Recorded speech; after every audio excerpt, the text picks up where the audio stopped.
दक्षिण भारत में पोंगल को मनाने के लिए लोग पतंग उड़ाना पसंद करते हैं।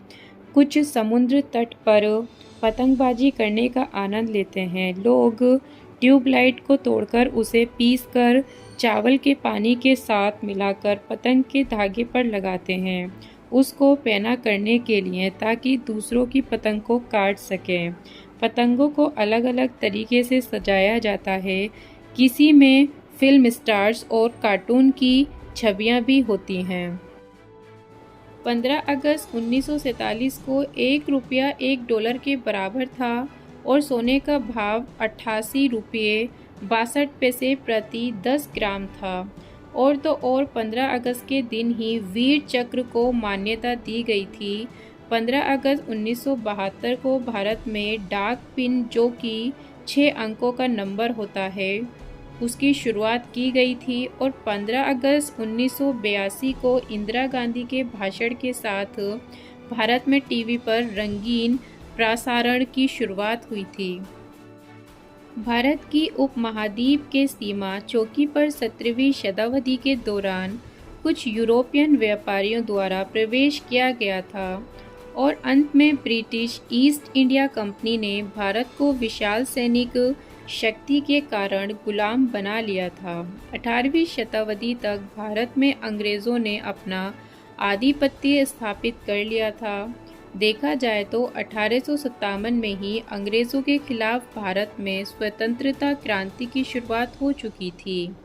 इस विद्रोह को सिपाहियों का विद्रोह, 1857 का विद्रोह इत्यादि कहा जाता है। इस विद्रोह के द्वारा 1858 का अधिनियम भारत सरकार भारत को नियंत्रण मुक्त करने का एहसास ब्रिटिश राज को भारतीय स्वतंत्रता सेनानियों ने दिलाया था। भारतीय राष्ट्रीय कांग्रेस अधिवेशन 1929 लाहौर में हुआ था, जहां पर भारत ने पूर्ण स्वराज की घोषणा की थी। 1930 से 1947 के बीच कई आंदोलन हुए, जिनमें से एक है सविनय अवज्ञा आंदोलन, जिसे गांधी जी ने 1930 में शुरू किया था, जिसका अर्थ है बिना हिंसा के किसी भी सरकारी आदेश की अवहेलना करना। हम आपको बता दें कि द्वितीय विश्व युद्ध के बाद 1947 में ब्रिटिश सरकार आश्वस्त हो चुकी थी कि वो अब लंबे समय तक भारत को अपनी शक्ति नहीं दिखा सकेगी। भारत के स्वतंत्रता सेनानी लगातार अंग्रेज़ों को भारत छोड़ने पर विवश कर रहे थे और स्वतंत्रता की लड़ाई को डट के लड़े। इसलिए भारत को मुक्त करने का फैसला आखिरकार अंग्रेज़ों ने ले लिया था।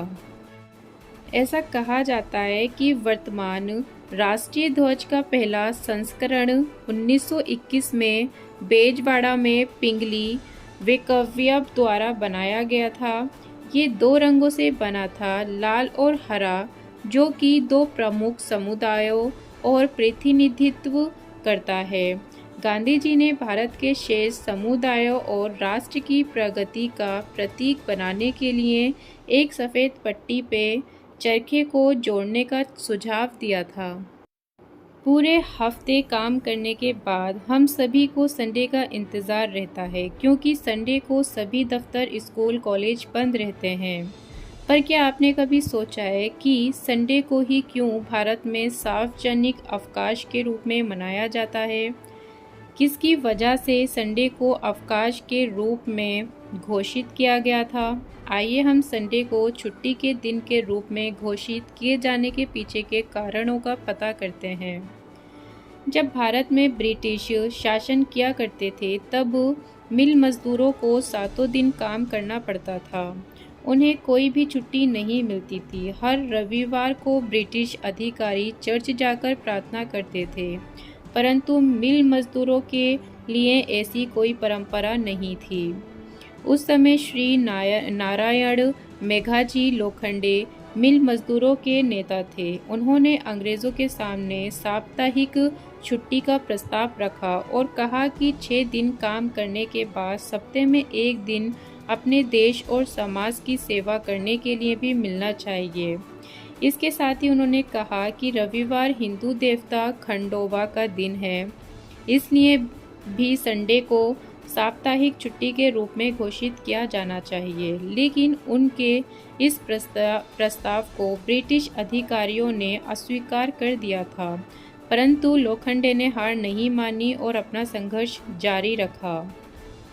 अंत में 7 साल के लंबे संघर्ष के बाद 10 जून 1890 को ब्रिटिश सरकार ने आखिरकार रविवार को छुट्टी का दिन घोषित किया।